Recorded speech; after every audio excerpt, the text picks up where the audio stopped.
The Houston Museum of Natural Science is currently hosting an exhibition that gives visitors a broad sweep of a truly groundbreaking civilization. Curator of Anthropology, Dirk von Tuerenhout, gives us an overview. The exhibit that is currently at the Houston Museum of Natural Science covers a very important period in the history of China. We are dealing with about a little bit more than 1,000 years of Chinese history.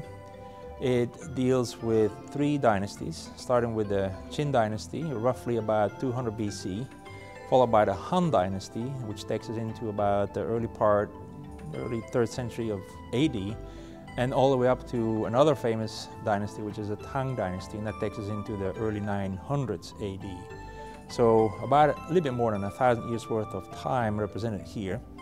The Qin dynasty is famous for its Terra Cotta warriors. We've had some on display before in 2009, and in this case we have a few more, but they are part of a larger story. We now have one on display that still has paint. Technological advances have made it possible for that paint to be preserved, and he is on display. Now otherwise, what do we have? We have a story that we tell about these ancient Chinese cultures that we can reconstruct a large part of their life, daily life, and their religious beliefs through a number of sources. One of them, very important, is archaeology, and another one, I would argue, is linguistics. You start translating texts that go with people into their tomb or are found in their houses. And so we go from the very large scale archaeology of cities all the way down to what is called household archaeology. In China, 1,000 years ago, they were able to organize life in an imperial city that had 1 million people without electricity, but still with all the amenities of life otherwise. There was an ample food supply brought in, available through the markets. The emperor had his palace with all the comforts of life there. We had craft specialists, people who were very talented artisans, making jewelry, making pottery, making everything the upper crust needed and the other people needed for daily life. That is an amazing realization that they were able to do that. So that puts them on the map. Some of the things I just mentioned are here on display. We have the really nice, cool, shiny stuff that goes with the upper crust imperial jewelry, if you want. Very nicely made bronze bells that definitely belong to people with means.